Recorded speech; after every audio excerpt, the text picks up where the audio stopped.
It's freezing. Now you know, okay? It's gonna get colder. Remember the Snowmageddon a couple years back? We're about to have another one. Nice. Don't let yourself get frozen pipes in your house. How do you prevent that? Number 8, drip your pipes, okay? What that means is wherever there's a faucet, let the water run just a little bit. It's harder for running water to freeze than it is for stagnant water to freeze, okay? It's not impossible, it's just more difficult. So whatever little bit of money you spend with dripping your pipes, which is probably marginal or nothing, does not even compare to how much it would cost to have an emergency plumber come out on Christmas and fix your pipes and all the damage it does to your house. Second step, open your cabinet doors. Here's why. Inside your cabinet, it's colder because the doors are closed. But if you got heat on inside and you open up your cabinet doors, then that heat will go inside there and keep your pipes warm enough to not freeze. Next step, where your hose is, undo your hose. Put that on the ground, wrap it up somewhere, put it in your garage, put it in your shed, I don't know. Sell it to somebody on Facebook Marketplace for $3. That's important because otherwise all that water stays in there and it freezes, and then that cold freezes back up in there and it causes problems. So just take it off. Next step, cover the hose bib, okay? And that will give just enough, they'll have just enough heat loss out of your house that it will keep that, if it's insulated, it will keep that from freezing. So hopefully that helps you guys out. You won't get any Snowmageddon stuff. I'm really hoping we don't have a power outage, but it's gonna get freezing cold. Also watch your north walls. And maybe you're thinking, I don't know which way is north. Number 8, you've got a compass on your phone, okay? You open it and then you point to where the N is. That's gonna be north. If you're not smart enough to have a phone, which I find highly unlikely, wherever the sun sets at your house, and yes, I know it's the same place every day, that will be west. Look to your right, that's north. Hope that helps. This is not a hot water heater. I know what you're thinking, but it looks like one. Incorrect. It's a water heater. You don't heat hot water, that's stupid. It's just a water heater. Hot water heater, I guess, would be a water heater maybe like in a bikini or something. Whatever you think is hot. All right, so it's Christmas time, and people all over the world right now are asking me, John, what do you want for Christmas? And most of the time I say, nothing. And I look at the ground sadly, nothing. I'll just sit at home alone and scream Adele songs to my cat while I cry in my big pillow. But this year I've got a different plan. Are you ready for this? Here's what if you're thinking, what should I get John that would be a nice present? I want a video of you brushing your teeth with your non-dominant hand. Okay, now here's why. Because a lot of times people are like, that person's dumb. And I'm like, no, they're not as experienced as you at that thing. But they're not dumb, they just are not as experienced. So whenever you think I should criticize somebody, before you do that, pull out your toothbrush and be like, nope. And then start, and you think, I'll do fine. No, you won't, and I want a video to see it, to prove that you will not be fine. Now, I know some of you are like, but I'm ambidextrous. I can use both hands. I'm like, well, good for you. I want to see you brush your teeth with your feet. All right, for Christmas this year, I'm gonna brush my teeth with my non-dominant hand. I'm right-handed, but this is my left hand, so let's. This is harder than it looks.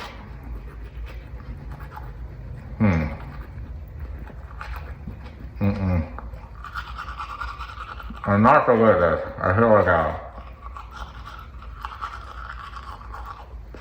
I'm feeling good.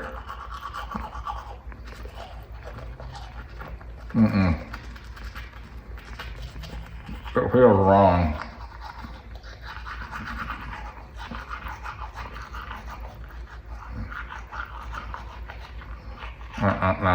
No.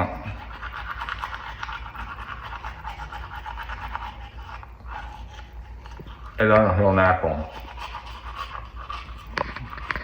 No, it's not good. Not good. Hey there. So, we're making progress with this house. We got ground in, the shower door in, a toilet. You know what we do with the toilet, right? Time for the potty mouth challenge.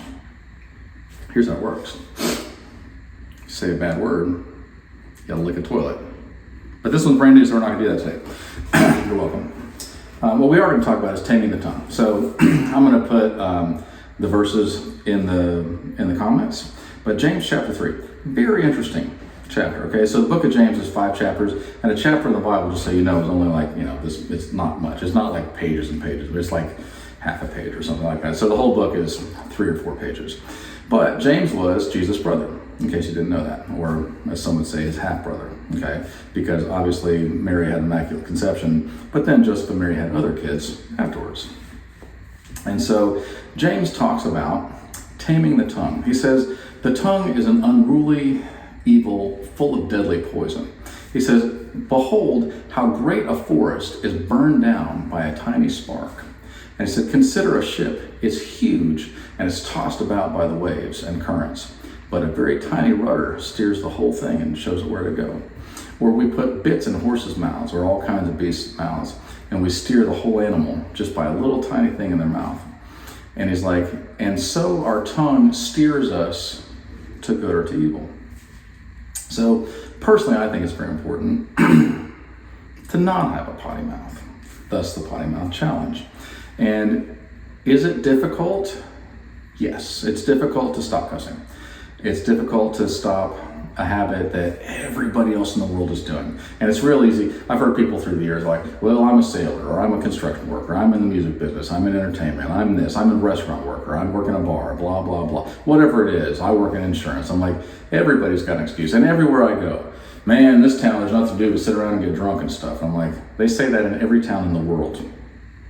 Every town. Doesn't matter how big or small, they all say the same thing. So my challenge to you is, take this seriously, because you can burn down a whole forest. You can hurt somebody more than you would ever know, and they'll probably never tell you about it. You can steer the direction of your life in a way that is ungood, that will lead you to bad places. Now I want you to think about this, okay? It is entirely possible for multiple people to be in the same situation at the same time and have completely different experiences, okay? Now you think, no, we're all going through the same thing together. But are we? Okay. If you're working in if you're in some big fancy hotel, there are people that are staying like in the cheap places. They're having a different experience than the person staying in the presidential suite. And they're having a different experience than the person that's cleaning the toilets, okay? Each one of those people is in the same place having a completely different experience.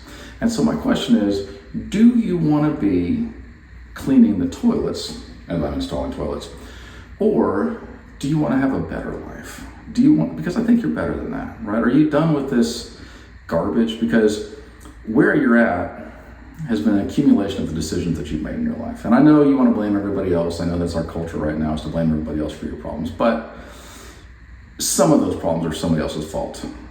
But you're an adult now. A lot of them are your fault. You've just gotten used to doing things this way, and you haven't bothered to stop and question it. And I think that it's time you do. I think it's time you just go, you know what?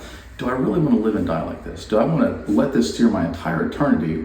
Am I going to choose to be a victim forever, or will I be a victim just one time for the bad thing that happened to me, or the bad things that happened to me? And look, I understand people have bad things. I'm not hating. I'm just saying, maybe it's time. Maybe it's time to clean that mouth up. I've got some Clorox if you need it. Love you guys. Oh, hey there.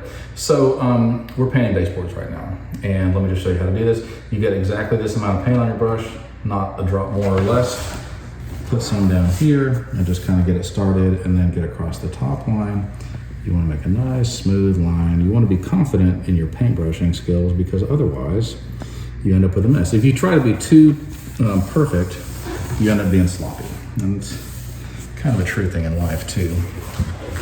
But this is how you do it. Now, if we were doing stained concrete floors, while we still had house wrap on the floor, we would just put down all the baseboards and all the doors and door jambs, and then spray all the trim first, and then tape that off and then spray the walls. But because this is pier and beam and we did laminate, then this is how you do it. So that's how you paint. It's pretty magnificent.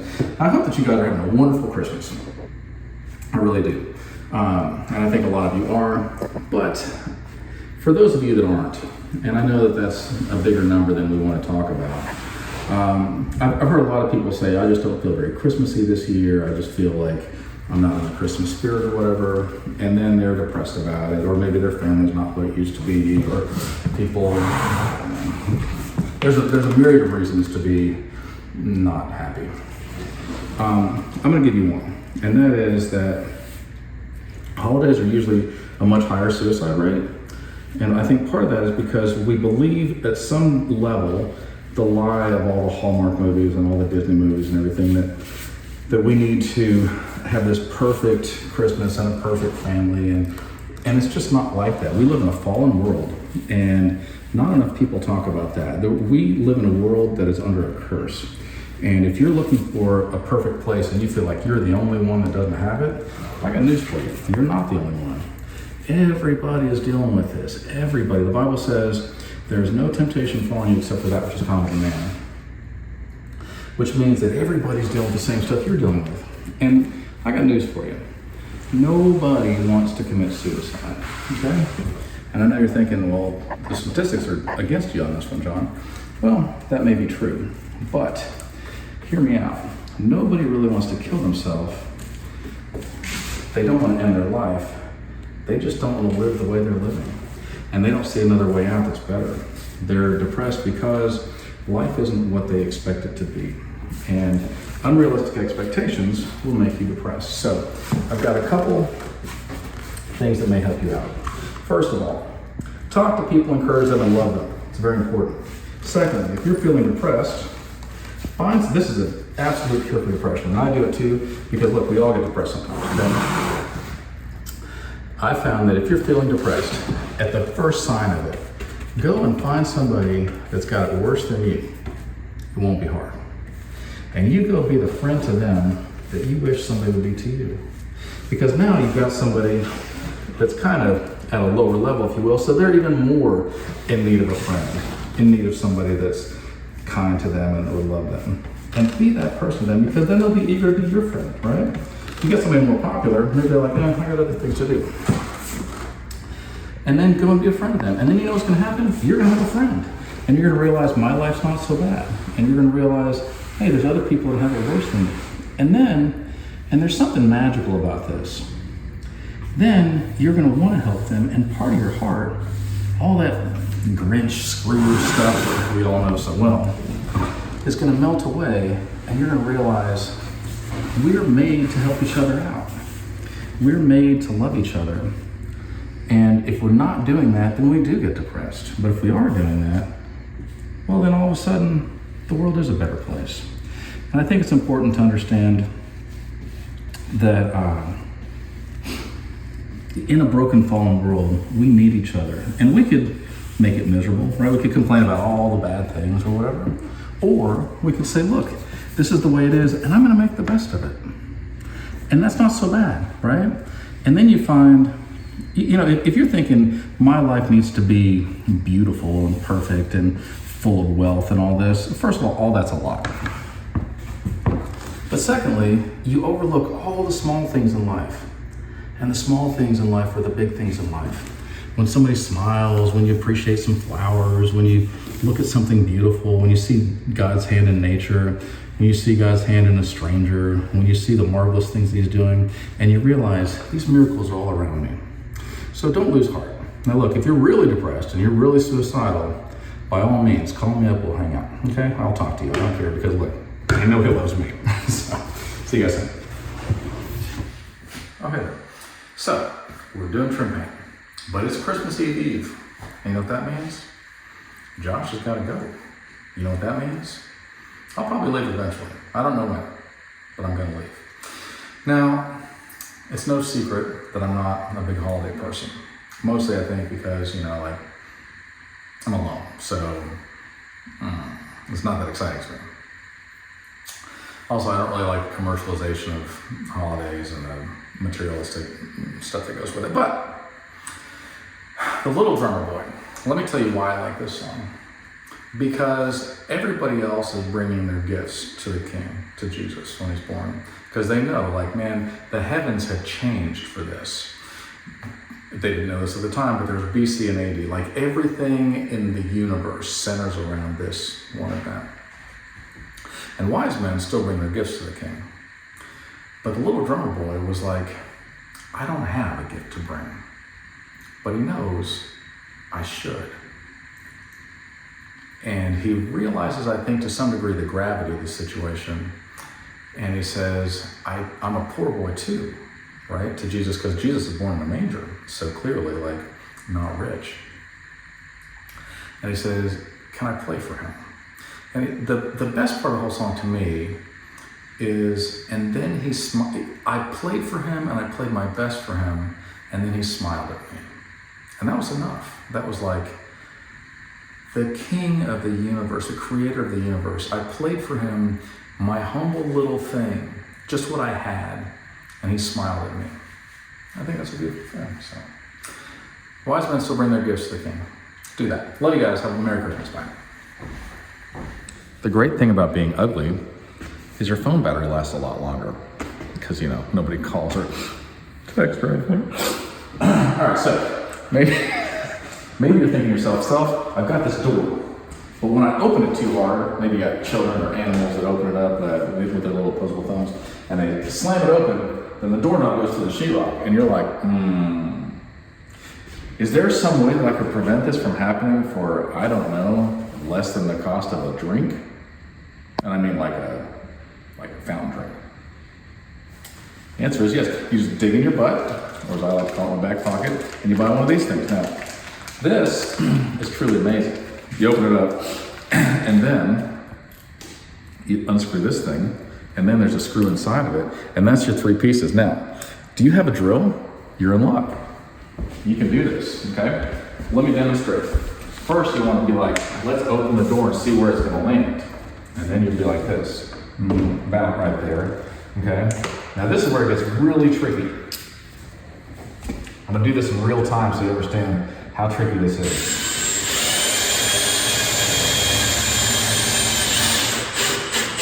Okay, so that's one of the harder parts besides opening the package.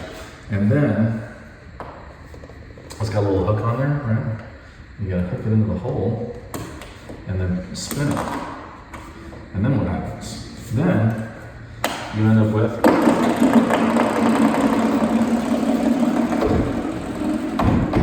what I call a Viagra sound effect. Missed opportunity there, Viagra. All right, so we gotta clean up our trash too. Way better. Josh, do you have anything on your heart you want to talk about? Buyer's regret? That's a good thing. Thanks for mouthing that to me. So a lot of you guys probably have buyer's regret right about now because it's 2 days after Christmas and you're like,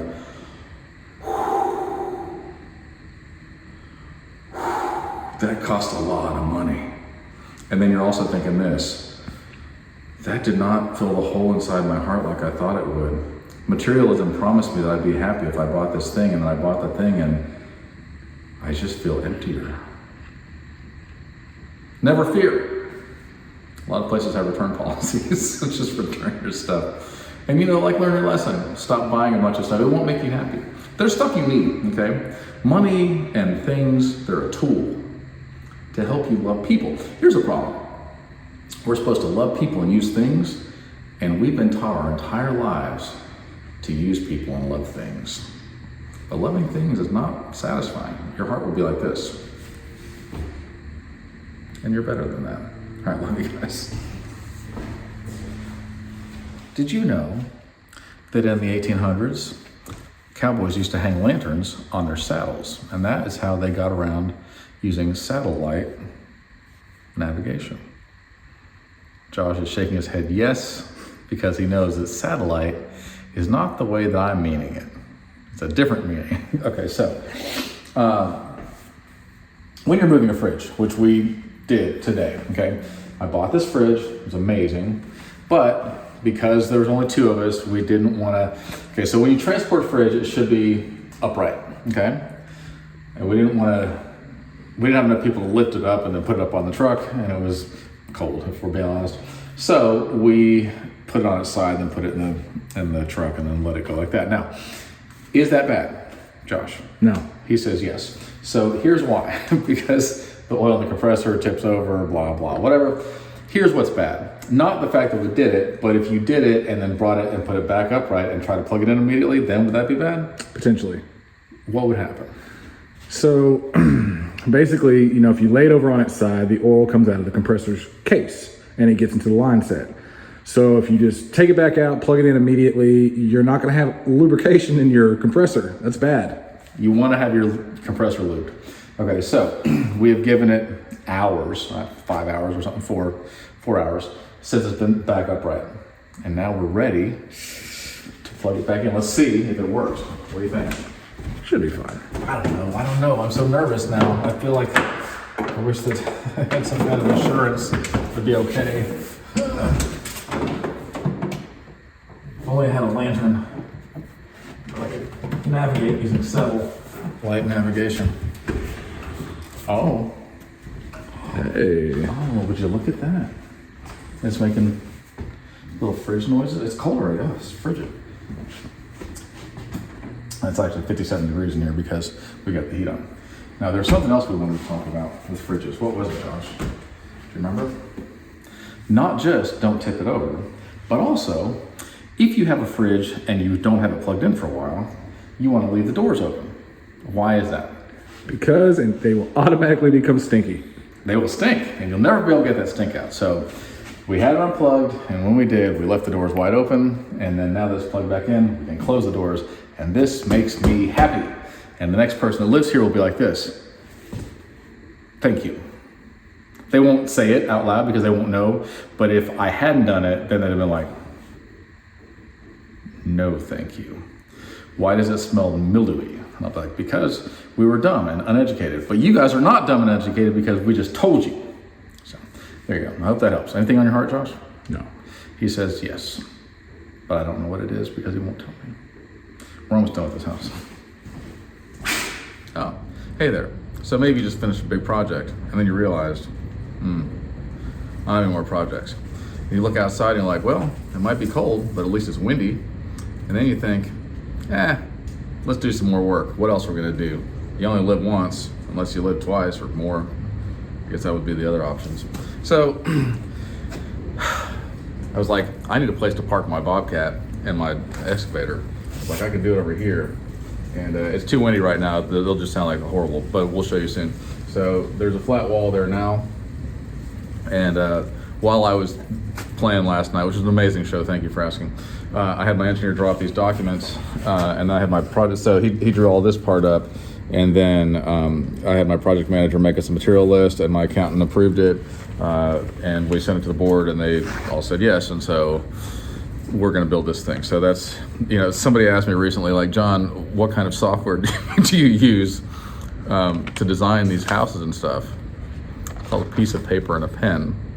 And in case you don't know this, because maybe you don't speak sarcasm, my engineer is me, my project manager is me, my accountant is me, my team of whatever I just said, that's also me. Basically, I just got this and went, let's make this thing. I didn't even price it. I was just like, whatever it costs, I don't really care. Then, once we build that, which will take moments, look at this god-awful shop I've got. Take a look. It's a mess, right? I need to clean this up. So once we get that done, we're gonna clean this up because this is, no. It needs to at least be swept. Like if I, hold on a second, let me find something. Oh yeah, that's very dirty. Yeah, that will not pass my white glove test. Hard pass. So it's been about 28 minutes. And what we did, this is a start, okay? This is not the finished product, obviously, because that would not shelter us from much of anything, especially this god-awful wind that's going on right now. It's like a tornado, but less.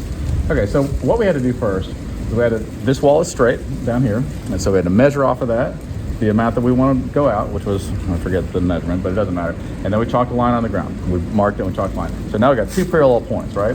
Well then, we needed to make square off of that on the ground. You see these over here? That's a big giant square. So we just laid that down, and then we chalked a line off of that, and then we measured off of that, and then we chalked another line, we made a box on the ground. And then we measured corner to corner and corner to corner, and it was off by a little bit. So we adjusted.